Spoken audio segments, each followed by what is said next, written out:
আমরা এই মুহূর্তে পশ্চিমবঙ্গের অন্যতম প্রধান শিল্প তালুকের মধ্যে দিয়ে যাচ্ছি। পশ্চিমবঙ্গের বিভিন্ন জায়গায় বিভিন্ন ধরনের শিল্প তালুক গড়ে উঠেছে গত 15 থেকে 20 বছরের মধ্যে। প্রায় সমস্ত কটা শিল্প তালুকেই কাছাকাছি সমস্যাতে জর্জরিত স্থানীয় মানুষ। মূলত বায়ু দূষণ, জল দূষণ, এতে স্থানীয় মানুষের জীবন প্রায় ওষ্ঠাগত। আমি গত কয়েকদিন ধরে রেশমি মেটালিক্স এর যে স্পঞ্জ আয়রন কারখানা, সেটা খড়গপুর এলাকায় যে ভয়ানক তাণ্ডব করছে সেই বিষয়ে রিপোর্ট করবার চেষ্টা করছি। রেশমি মেটালিক্সের যে কারখানা, তার বিরুদ্ধে যে ওঠা দূষণের অভিযোগ, সেই অভিযোগের ওপর ভিত্তি করে West Bengal pollution control board বারবার রেশমি মেটালিক্সকে নোটিশ সার্ভ করেছে। 2023-এর জানুয়ারিতে নোটিশ সার্ভ করেছে, 2024-এর ফেব্রুয়ারিতে নোটিশ সার্ভ করেছে এবং 2025-এর জানুয়ারিতেও নোটিশ সার্ভ করেছে। এবং সেই নোটিশগুলোকে দেখলে বোঝা যায় যে রেশমিকে বারবার নির্দেশ দেওয়া হয়েছে ওয়েস্ট বেঙ্গল পলিউশন কন্ট্রোল বোর্ডের তরফে যে তাদের বিভিন্ন ধরনের ইনফ্রাস্ট্রাকচারাল যে সমস্যা আছে সেই সমস্যাগুলোকে মেটানোর কথা বলা হয়েছে।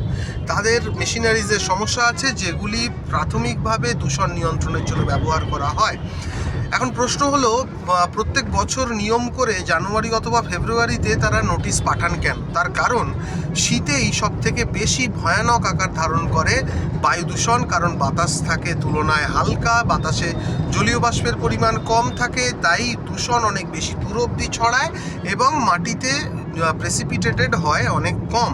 ফলে শীতকালে সাধারণত বায়ু দূষণের প্রকোপ অনেক বেশি দেখা যায়, মানুষের স্বাস্থ্যের ওপর প্রকোপ অনেক বেশি দেখা যায় এবং স্বাভাবিকভাবেই আন্দোলনের মধ্যেও একটি তীব্রতা এসে হাজির হয় এবং তাকে কোনো একভাবে স্তিমিত করতে, ম্যানেজ করতে হয়তো এই নোটিশগুলো দেওয়া। তার কারণ 3 বছর ধরে পর West Bengal pollution control board notice দিচ্ছে। কখনো রেশমিকে বলেছে যে 20 লক্ষ টাকা তোমরা জমা রাখো যাতে তোমরা নির্দেশগুলো ঠিকঠাক করে মানো, কিন্তু তারপরও খড়গপুরের মানুষের কোনো হাল হকিকতের পরিবর্তন নেই, যা ছিল তাই অবস্থাতেই রয়েছে।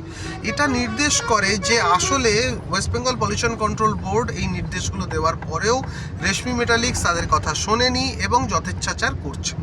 এবং এইগুলোর মেমো নম্বর আমি এই ভিডিওর নিচে আপনাদেরকে দিয়ে দেব। আপনারা জানতে চাইতে পারেন ওয়েস্ট বেঙ্গল পলিউশন কন্ট্রোল বোর্ডের কাছেও যে তাদের কি ভূমিকা কি এর পরবর্তীতে।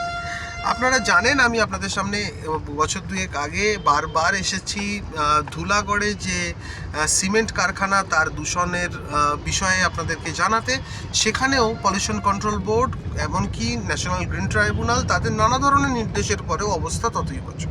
এর মূল কারণ হচ্ছে এই দূষণ। এটি আপনার আমার জীবনকে ব্যতিব্যস্ত করে তুললেও, আমাদের বেঁচে থাকা টিকে থাকাকে ব্যতিব্যস্ত করে তুললেও এটি রাষ্ট্রের যে যুক্তিক্রম তার কাছে অত্যন্ত অ্যাকসেপ্টেবল, কারণ এটি পুঁজিবাদী রাষ্ট্র। বিশেষ করে পুঁজিবাদ থেকে যা ফ্যাসিবাদের দিকে দুদ্দার করে দৌড়চ্ছে এবং ক্ষমতাসীন যে দলগুলি রয়েছে তারা প্রত্যেকে পুঁজিবাদী দল, তাদের কাছে এই যে বজ্রের উৎপাদন, আপনার আমার শ্বাসযোগ্য বাতাসকে বজ্রে পরিণত করা, আপনার আমার জীবন ধারণের স্বাভাবিক উপাদানগুলিকে বজ্রে পরিণত করার মধ্যে দিয়ে নতুন নতুন মার্কেট খোলা এবং আরও নতুন ধরনের প্রোডাক্টকে কনজিউমার এর কাছে পৌঁছে দেওয়া এবং economic boom, so called economic boom. আমি রিসেন্টলি আমার লেখালেখিতে এগুলো লিখেওছি যে কিভাবে পলিউশন ইকোনমি বুম করছে এবং এটি একটি প্ল্যান্ড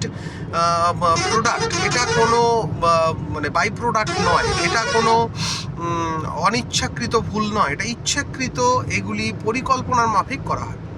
তো আমি মেমো নম্বরগুলো দেখে নিচ্ছি, আপনারা পিসিবিকে জিজ্ঞাসা করুন ওয়েস্ট বেঙ্গল পলিউশন কন্ট্রোল বোর্ডকে যে কি ব্যাপারটা কি।